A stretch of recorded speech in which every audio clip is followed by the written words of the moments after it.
O Koba quer falar, e aí, Koba, eu vou te fazer uma pergunta aqui, tá? Que é a seguinte, falando Tarcísio, tá? Essa situação do Tarcísio. Porque, óbvio, eu acho que o povo tem que ser inteligente, né? O povo já viu que o Tarcísio é de direita. O povo sabe que o Tarcísio é de direita. Agora, o que acontece na política? A do oposto aproveita qualquer deslize. Se houve ali uma discordância pequena, Tarcísio, Bolsonaro, Tarcísio, PL, é óbvio que a esquerda aproveitou. O que o povo, o eleitor, tem que saber é ter a mínima inteligência para não acreditar no que vai vir do outro lado. Porque isso é política. A esquerda está no direito dela. Todo mundo sabia que o Janones ia fazer alguma coisa com isso que aconteceu. E ele fez, botou a fotinho lá. Agora, o povo tem que saber o lado do Tarcísio, porque a esquerda sabe. Qual é o grande nome da direita hoje? O Tarcísio está entre eles. Você vai falar Tarcísio, você vai falar Zema, você vai falar Michele Bolsonaro, você sempre vai falar esses três nomes. E é ótimo para a esquerda ter a oportunidade de enfraquecer um nome como o Tarcísio. Com certeza. E aí, Asmar, eu acho que tanto o Tarcísio quanto o Bolsonaro deram uma chama muito grande para a esquerda nesse ponto. Justamente porque chamou a atenção o fato de ambos serem oficiais das Forças Armadas. O Suano é um especialista nessa área, sabe que algumas questões não se discute a portas abertas, não se discute diante de um público. Algumas decisões são da porta para dentro, para depois dali para fora se chegar com uma mensagem pronta, alinhada entre os dois. O Lula fez isso agora no encontro do Foro de São Paulo. Ele falou, eu aceito críticas, só que as críticas dos companheiros têm que ser interna, para a gente chegar com um discurso forte para fora. O Lula, que é esperto de política, já sabe disso. E o Bolsonaro e o Tarcísio não tiveram essa perspicácia. Levaram uma discordância para o público. E a esquerda aproveitou. Aproveitou muito bem porque quando o Bolsonaro se torna inelegível, é claro que o Tarcísio ele já se coloca naturalmente, nem por vontade própria, mas se coloca na figura de sucessor, no pedestal de herdeiro. Ele não se coloca, mas o nome dele já se coloca natural, não é nem por vontade própria. Aliás, eu acho que ele tem que mesmo rechaçar essa figura. Mas o povo já coloca ele nessa função e a esquerda sabe disso. O que acontece? Inicialmente eu imaginei que vão começar a desgastar a imagem do Tarcísio, porque ele não tem a rejeição que o Bolsonaro tem. E o Lula sabe disso, isso é perigoso para uma disputa Lula-Tarcísio. Como é que se desgastaria a imagem do Tarcísio? Como se criaria essa rejeição que ele não tem hoje? O aproximando mais do Bolsonaro.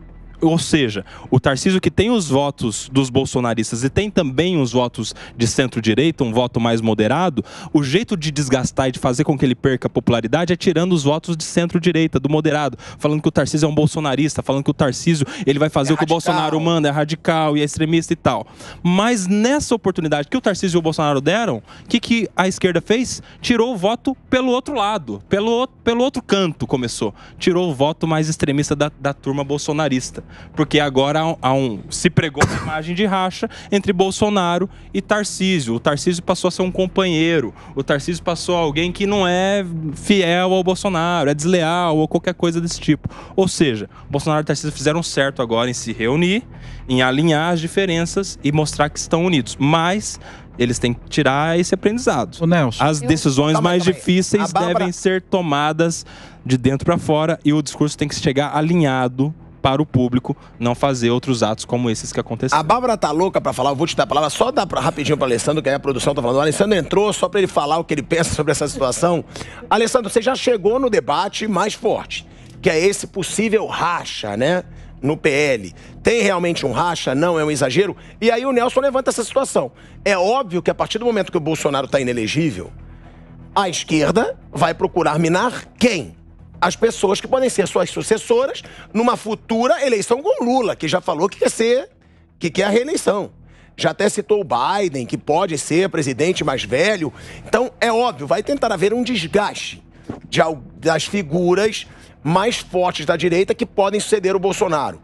Você concorda com o Nelson que eles iriam querer tirar o voto do centro, mas, na verdade, começaram tirando um voto ali da ala mais bolsonarista? antes de falar a minha opinião, eu acho que assim, a questão do PL a gente já discutiu uma vez aqui.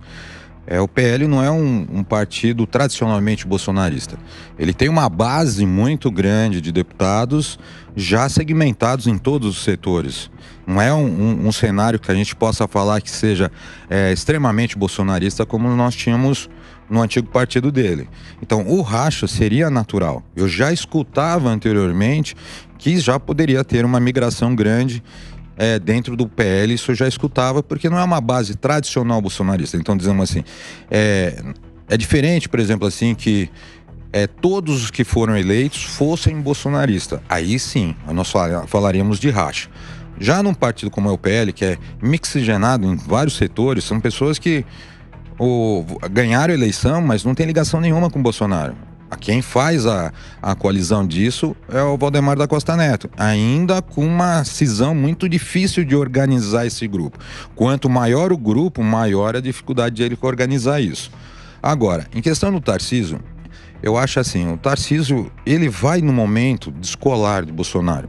Nós tivemos um exemplo disso no passado. Ele precisa, né? Precisa, porque nós já tivemos um caso desse. Fleury e Quércia.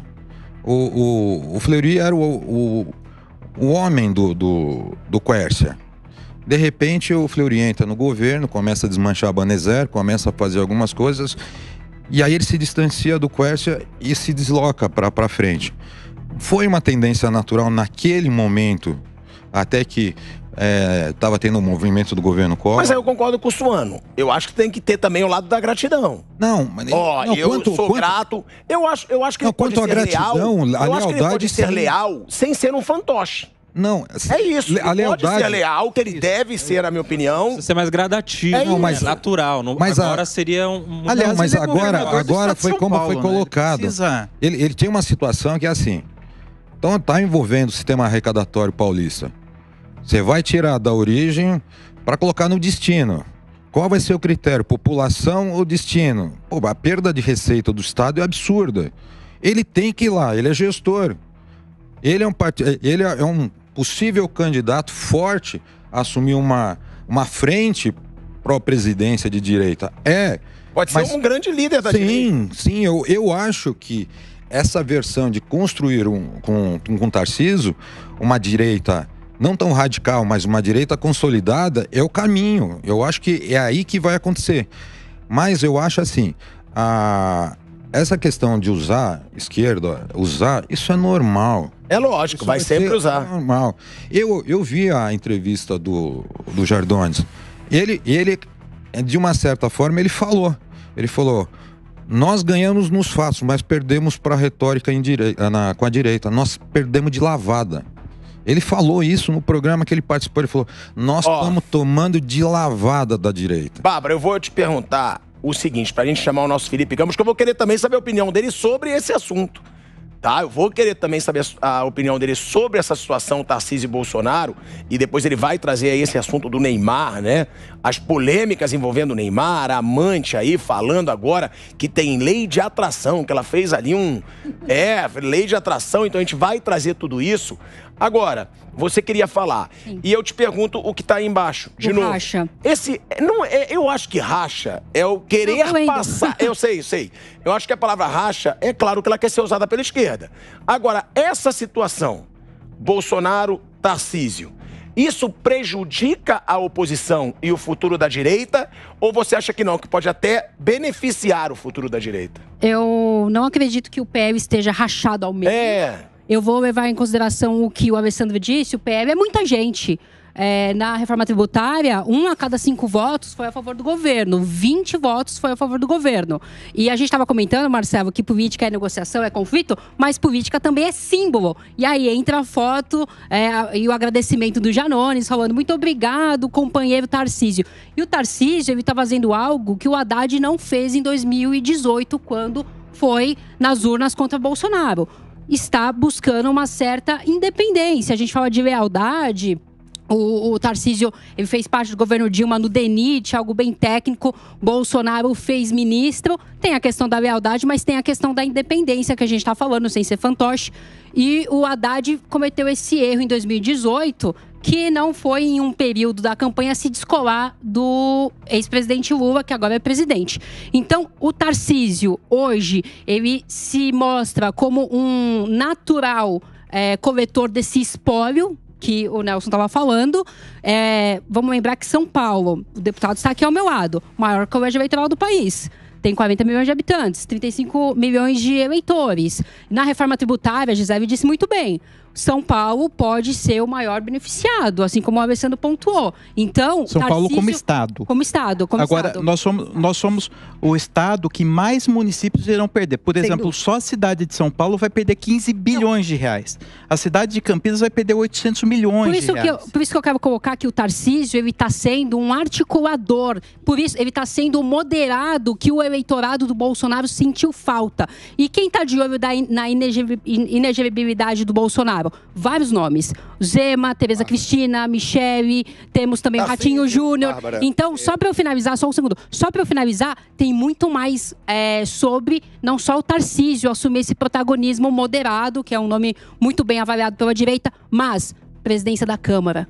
PP está atrás da presidência da Câmara. Segundo ponto, reforma ministerial. O PP quer vaga na reforma ministerial. Então, o partido do Tarcísio, que deu 49 votos, não me lembro, 39 votos. A totalidade de votos. Obrigada. O Republicanos votou em... Republicanos votou em peso. Estava no grupo do WhatsApp do Republicanos. O governador disse sim à reforma. Então, você tem 3 elementos que eu quero chamar a atenção. Tarcísio se credencia naturalmente como o espólio da direita, uma direita moderada, que quer saúde, educação, emprego, renda, que não quer essa agressividade de nós contra eles, antissistema. O segundo ponto, presidência da Câmara. Terceiro ponto, reforma ministerial, mais espaço no governo, PP e republicanos. Bárbara, a minha discordância é que eu acho que a questão ela não é tão genérica e tão articulada dessa maneira. Ela é mais do dia a dia. Qual é o problema do Tarcísio? O Tarcísio descobriu que ele tinha que ir lá e resolver um problema que afetava diretamente a ele. Ele sabe que ele é o herdeiro natural do Bolsonaro. Quem seriam os outros? O Zema poderia ser, mas o Zema não é vinculado ao Bolsonaro, não tem esse tipo de relação. A Michele, o Zema eu acho um nome forte. É um nome forte, mas não é o herdeiro natural. O herdeiro natural é ele. E de repente, Michele, a gente não sabe, mas ele é o herdeiro natural. Sabe qual é o problema que o Tarcísio vive? Ele sabe as perdas que o estado de São Paulo vai ter. Como é que ele vai conseguir mostrar que a imagem dele, o símbolo que representa, é que é o técnico eficiente, o cara que administra bem, é o gestor que faz política de uma maneira moderada, mas ele é bom no que faz, é de direita. Ele precisa ter recursos. Ele foi lá para resolver o seu problema. Só isso. Como governador. E outra coisa. Não, só isso. E outra coisa, Suano. É muito mais prático, é muito mais imediato. E aí, onde que foi o erro? Eles cometeram um erro que isso você tem em casa. Não se lava roupa em público. Foi o que eu falei. Exatamente. Foi o que eu falei, não era pra ter. Quando eles devem se reunir, quando eles devem se reunir, não é pro Tarcísio ouvir o que o Bolsonaro vai determinar, não é isso. Quando eles devem se reunir, é justamente pro Tarcísio falar, é o seguinte, eu já estou convicto. Mas essa reunião... para não perder, só um minuto. A gente tem que ir para não perder e eu vou nessa. Então vamos junto, porque senão nós dois vamos perder juntos. Eu acredito que é isso. Por isso que o maior erro de lavar a roupa suja na frente dos outros foi mais do Bolsonaro do que do Tarcísio, no meu ponto de vista. Mas essa reunião, foi muito mais do Bolsonaro. Essa reunião era uma reunião partidária. Até porque ele é o que se diz o experiente político. Quando ele vai criticar o Tarcísio, ele fala que o Tarcísio é 10 como técnico, mas não é tão experiente politicamente. E o erro político foi do Bolsonaro. Ele comprou uma derrota que não é dele. Exato. Ele comprou uma derrota que não é dele. Viu? Mas ali não era lavar roupa suja em público. Ali era uma reunião partidária. E quem filmou aquela reunião foi os próprios deputados.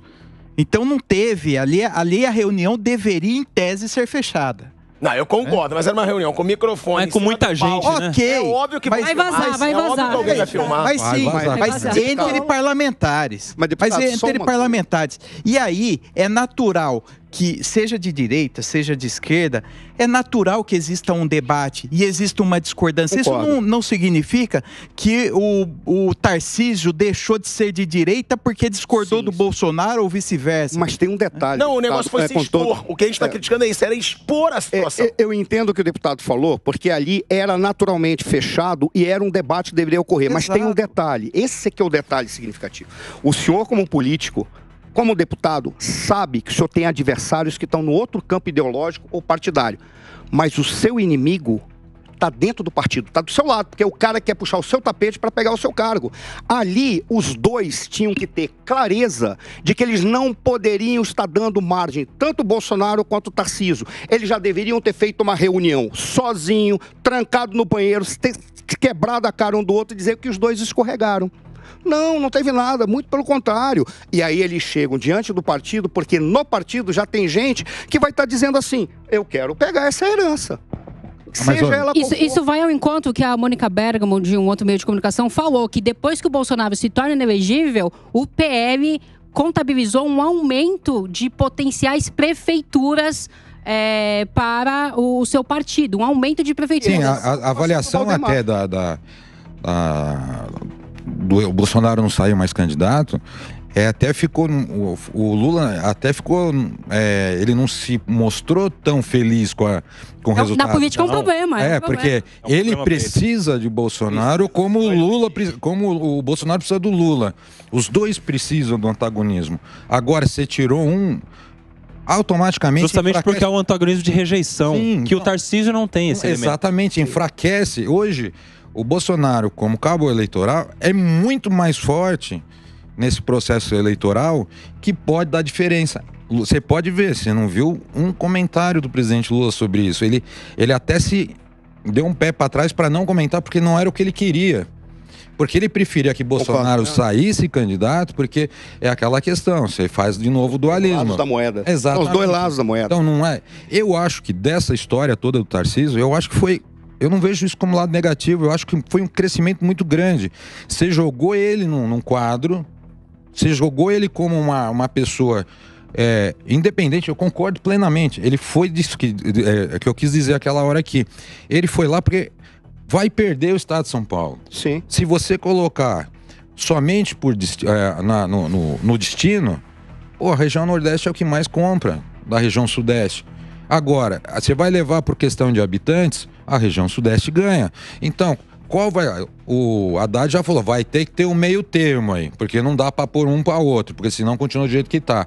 Então ele foi realmente resolver um problema dele. Sim. E se ele fizer uma gestão péssima porque ele não tem dinheiro, como você falou, ele vai ser um péssimo candidato para as eleições. Só para rapidinho. Só para complementar uma coisa, a jogada é que o Tarcísio é cacifado como um grande técnico. Se ele não tiver dinheiro, ele não faz nada. Não faz. E nós vivemos num momento de crise. Momento de crise, você não quer administrador, você quer líder. E o Tarcísio, ele titubeia quando se coloca ele com uma liderança que vai para pancadaria, porque ele é um cara da negociação, é um cara do diálogo. Por isso ele precisa do dinheiro para se mostrar como técnico eficaz. A tese de que São Paulo não tem dinheiro não é verdadeira. São Paulo está com 40 bi. Superavitário demais. Não, mas não foi isso que eu disse. Não foi isso que eu disse. É o resultado em longo prazo. O resultado da reforma tributária que vai ser definida. Que há 10, 20, 30 anos. Sim. Não, mas se não tiver a discussão agora, vamos supor que ele faça a reeleição, que ele não vá para a presidência. Ele vai ter um resultado que vai ser... tudo bem, nós estamos falando 2035. Precisa ter dinheiro. Mas já vai começar a ter no meio do caminho, ter uma modificação no sistema tributário do Estado. Então, ele já pensou nisso.